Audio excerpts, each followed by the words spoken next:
O mga mi, ayan gagawin po nating donut balls yung kamuting yan. Ayan nga po, binalatan ko na po at pagkatapos pinakuluan ko po at nang naluto na ay dinurog-durog at nilagyan ng harina. At nilagyan ko na rin po ng sugar, nagad na po ako ng milk powder at yes, yung last po dyan ay yes, mami. Ayan po, halo-haloin lang po natin yan at mag-add po tayo ng oil para pangpalambot po. Hindi na po nag-add ng egg. Oil na lang po yung aking ginamit.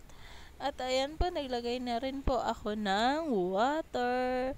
At halo-haloin lang po natin yan mga mi ng lagyan po sila lahat ng mga ingredients. At ayan nga po, magiging ganyan na po yan. At nag-add po ako ng oil para pampakinis. At pinalamanan ko po ng ham and cheese.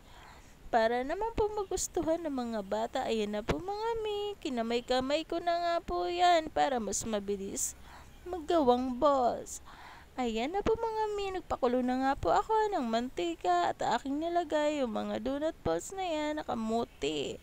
At ayan nga po, pwede na po yan hainin at atin na po kainin at ganyan na po